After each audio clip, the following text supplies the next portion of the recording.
Hi friends, welcome to blueberries kitchen. Blueberries கிச்சனில் இன்றைக்கி நம்ம பார்க்க போகிறது என்னென்னா ஒரு ஒயிட் வெஜ்ஜு குருமா ரெசிபி தாங்க. இதை நம்ம சப்பாத்தி, தோசை, பூரி, இட்லி இதுக்கெல்லாம் சைடிஷாக வச்சு சாப்பிட்றதுக்கு சூப்பராக இருக்குங்க. நல்லா க்ரீமியாக ஒரு ஹோட்டல் ஸ்டைலில் தாங்க இன்றைக்கி நம்ம பண்ண போகிறோம். இப்போ வாங்க நம்ம வீடியோக்குள்ளே போகலாம்.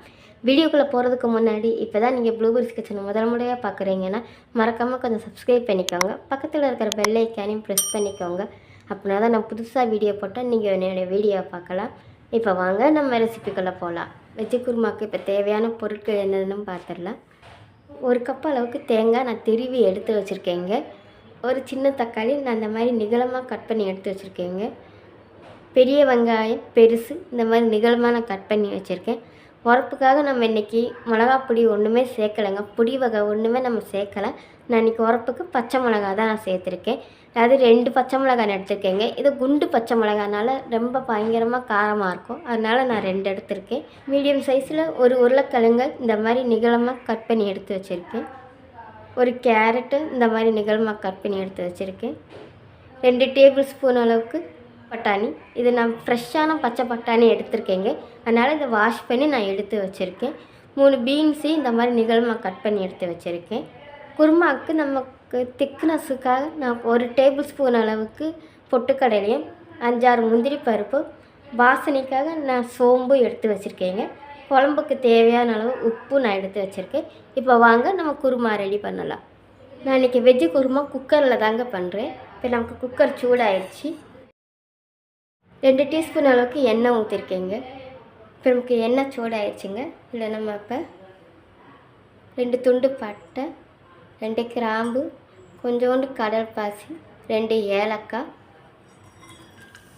ஒரு பிரியாணி இலையும் நமக்கு இப்போ இதை நல்லா பொரிஞ்சு வந்துச்சுங்க. இப்போ நம்ம இதில் நிகழமாக கட் பண்ணி வச்சுருக்கிற ஒரு பெரிய வெங்காயங்க இதை நம்ம சேர்த்துக்கலாம். கொஞ்சோண்டு கறிவேப்பிலை. இப்போ இதை கொஞ்சம் வதக்கி எடுத்துக்கலாம். நமக்கு இப்போ வெங்காயம் கொஞ்சம் வதங்கி வந்திருக்குங்க. இப்போ நம்ம இதில் 1 டீஸ்பூன் அளவுக்கு இஞ்சி பூண்டு பேஸ்ட்டு சேர்த்துக்கலாம். இந்த இஞ்சி பூண்டு பச்சை வாசனை போகிற அளவுக்கு நம்ம வதக்கி எடுத்துக்கலாம். இப்போ நமக்கு வெங்காயம் நல்லா வதங்கி வந்துச்சுங்க. இஞ்சி பூண்டோட பச்சை வாசனையும் நல்லா போயிடுச்சு. இப்போ இதில் நம்ம வெஜிடபிள்ஸ் எல்லாமே சேர்த்துக்கலாங்க. உருளைக்கிழங்கு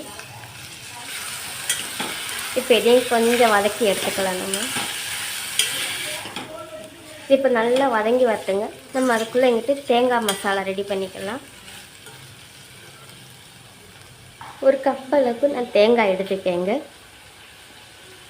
உரப்புக்காக 2 பச்சை மிளகாய், 1 டேபிள் ஸ்பூன் அளவுக்கு பொட்டுக்கடலை, 5-6 முந்திரி, 1 டேபிள் ஸ்பூன் அளவுக்கு சோம்பு வாசனைக்காக தாங்க. கொஞ்சமாக தண்ணி சேர்த்து இதை இப்போ நம்ம நல்லா ஃபைன் பேஸ்ட்டாக அரைச்சி எடுத்துக்கலாங்க. இப்போ வெஜிடபிள்ஸ் எல்லாமே வதங்கி வந்துடுச்சுங்க. இப்போ நம்ம இதில் அரைச்சி வச்சுருக்கிற அந்த தேங்காய் பேஸ்ட்டையும் சேர்த்துக்கலாம்.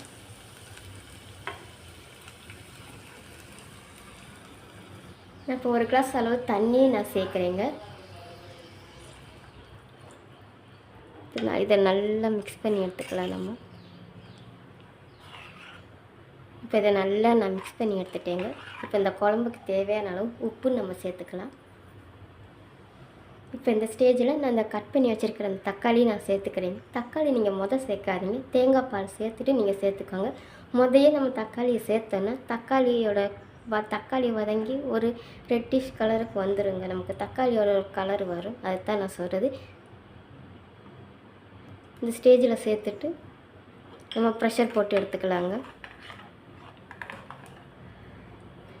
இந்த ஸ்டேஜில் நமக்கு தக்காளியை சேர்த்தாதாங்க நமக்கு குருமா நல்லா ஒயிட் கலரில் வரும். அதுக்கு தான் நான் சொல்கிறது. இப்போ நம்ம மூடி போட்டு 2 விசில் வச்சு எடுத்துக்கலாங்க.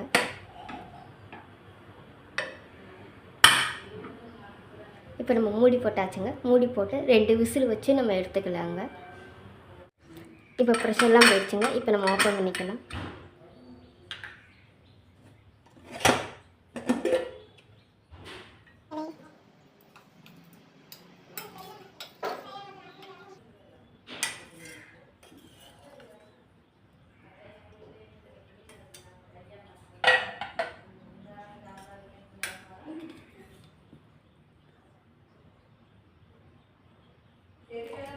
அவ்வளோதாங்க. இப்போ நம்மளுடைய அருமையான ஒயிட் வெஜ்ஜு குருமா ரெடி ஆயிடுச்சு. இதை நம்ம தோசை, பூரி, சப்பாத்தி இது கூடலாம் வச்சு சாப்பிட்றதுக்கு சூப்பராக இருக்குங்க. ஒரு சிம்பிளான ரெசிபி தாங்க இன்றைக்கி நம்ம வீடியோவில் பார்த்துருக்கோம். இந்த ரெசிபி உங்களுக்கு பிடிச்சிருக்கும்னு நினைக்கிறேன். பிடிச்சிருந்துச்சுன்னா மறக்காமல் ப்ளூவேர்ஸ் கிச்சனை சப்ஸ்கிரைப் பண்ணிக்கோங்க, லைக் பண்ணிக்கோங்க. தேங்க்யூ.